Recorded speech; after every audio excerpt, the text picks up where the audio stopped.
On parle de nos chiens avec Stéphane. Stéphane qui est éducateur canin et comportementaliste chez Gwen et Paul. Bonjour Stéphane. Bonjour. On parle du chien agressif et je t'avoue, j'ai pas confiance dans tous les chiens justement parce que j'ai toujours peur de me faire mordre. Alors je peux comprendre ça évidemment, puis il faut toujours être prudent, hein, donc je vais passer en revue très rapidement les éléments de sécurité par rapport à ça. Donc déjà par rapport aux enfants, évitez de présenter votre enfant à tous les chiens que vous rencontrez en laisse, hein, parce qu'il y a des chiens qui peuvent avoir des réactions inattendues. On peut avoir des dégâts, hein, parce que c'est le chien est à la hauteur de l'enfant. Mais bon, toutes ces choses-là, je pense que tous les gens, toutes les personnes qui ont des enfants sont aptes de le savoir. Mais ne faites pas confiance à tous les chiens, parce que lorsqu'on connaît les chiens, on sait qu'il peut y avoir des réactions inattendues. Mais encore faut-il savoir pourquoi. C'est-à-dire qu'un chien agressif ou un chien réactif, il peut être agressif ou réactif envers des congénères. Il peut être agressif ou réactif humain, c'est-à-dire qu'ils peuvent effectivement avoir des déviances envers les humains. Mais il faut effectivement, dans un premier temps, déterminer le pourquoi.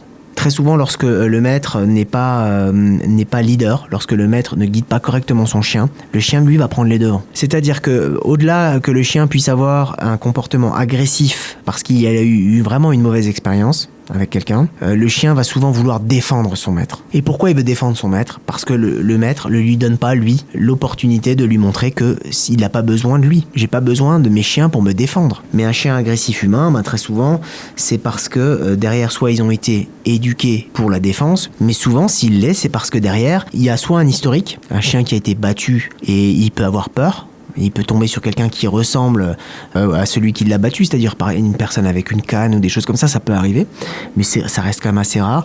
Mais très souvent, on est dans des chiens qui n'ont pas confiance en leur maître. C'est-à-dire que si le chien vous fait vraiment confiance, il sait qu'il est en sécurité. Et en plus, il n'est pas dans l'obligation de vouloir vous défendre. Donc c'est pour ça que derrière ça, évidemment, il faut faire appel à un professionnel pour déjà déterminer la cause exacte. Et puis, j'ai envie de dire que même si on n'arrive pas à des résultats qui sont à 100%, on peut pas se permettre avec un chien agressif de pas avoir des résultats à 100%. On peut pas avoir le doute parce qu'un chien, malgré tout, peut faire des dégâts. Mais lorsqu'on connaît son chien, on peut déjà très largement anticiper.